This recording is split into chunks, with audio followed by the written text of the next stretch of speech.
Hi, my name's Victoria and I'm a life coach. And today my topic is on judgment.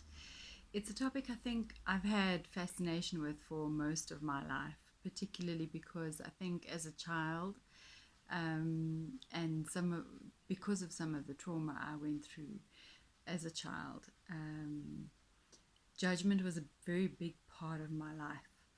And it was only in recent, well, let me not say recent, but in my adult years that I realized that all of the judgments that people had on me, I had adopted for myself.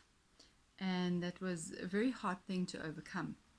But once I understood how and what it really means to be judgmental, I was able to unpack and just reconstruct my whole concept of self. Anyway, what how I want to approach judgment today is on how we judge other people, and when we judge, how best to approach the concept of judgment with others. And it's actually so very simple. And I'm not one that is pro judgment at all. I like to, and I think as a neuro-linguistic practitioner and as a coach, my primary role is to offer no judgment right off the bat. I don't judge anything anyone does or says or believes. Um, we work through principles and belief systems based on somebody's life and experiences and the things that they value, and the value systems they've created for themselves. So my personal judgment of other people is very limited. I refrain from judgment as much as possible. And if I do ever catch myself in judgment, I pull back and I rephrase and reframe and correct my perception very quickly. But that's a process that I've learned, and it's something that can be learned even if you consider yourself to be a judgmental person. Where judgment goes wrong is the problem I have with the whole concept of judgment. And you know, in unpacking judgment, both from a religious point of view and from a philosophical point of view, and in my career, one needs to make judgments. We make judgments every single day, and every time we make a decision, we're making a judgment on something, and we're deciding whether it's good for us or bad for us, or whether we want it or don't want it. And so judgment is part of our everyday life. But where it becomes a problem is when we create prejudice around judgment or around behavior. Because we've judged behavior good or bad, we then create a prejudice against the person. And as human beings, we tend to not separate the judgment of behavior from the individual and their personality or their character and who they are as a person. And that's where we make the mistake.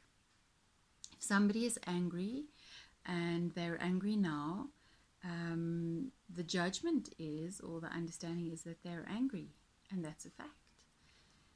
But where we go wrong is we associate that anger with that person and who they are as an individual. Their identity is anger. It's not. There's a reason why they're angry, and that reason is often fear-based. So anger is not the identification of the individual. It might be the identification of the behavior, and that's a very separate issue. The next step that we tend to get wrong is then we create a prejudice against an individual because of something that we've judged them of. Now, we can judge them because of behavior being a behavior that we don't like, and then we create a prejudice against them and say, well, we don't like that person because they behave like this, that, or the next thing. Or you might look at me and say to me, you got brown hair, I don't like brown hair, I don't like you.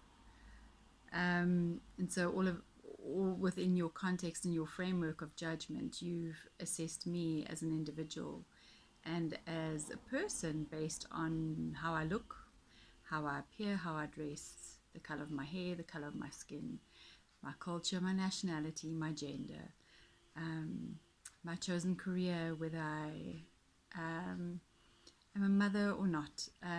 In many cultures, a woman who chooses not to get married or not to have children is very much prejudiced against. People create prejudices against lots of stupid things and lots of things that don't make any sense. When you actually come down to brass tacks and look at the real things that should matter to you in life. So judgment can be a very destructive thing. It's a very important part of our lives, but it can become very destructive when we take it too far. And I want you to consider whom you're judging this day. Who do you judge? Who do you have prejudices against? And why do you have those prejudices? And really consider whether those elements and reasons for prejudice bear weight against the person as an individual or against their character, and reconsider how you view them. And it's a very interesting process to go through. It's a very interesting coaching process for me, because what generally happens, especially in relationships where judgment becomes a very big part of the reason for contention, it's very interesting to unpack that judgment. And often we're scared of the behavior that the person is displaying. And when there's fear around that, we can become quite prejudicial, or we try to self-protect, and so our judgments extend beyond just a behavior. The other thing that I want to point out is that judgments are generally a mirror of our own judgment against ourselves. And that's an interesting concept to unpack. I'd like to unpack that, but I wouldn't want to unpack that in the same video as this. I think I should talk about mirroring in a separate video. I don't know why my phone glitches every now and again. Sorry about that.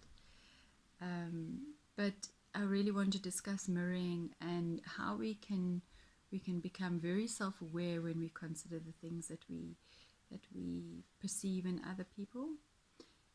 If you remember what I taught about our minds and thought processes and thinking, that we have the belief system which leads to thought, which is then filtered, leads to thoughts, and leads to emotions, leads to action, leads to an output, which is then we receive feedback from our environment or our community or our family or friends. And so either it reinforces the belief or it helps destroy the belief, depending on what's happening.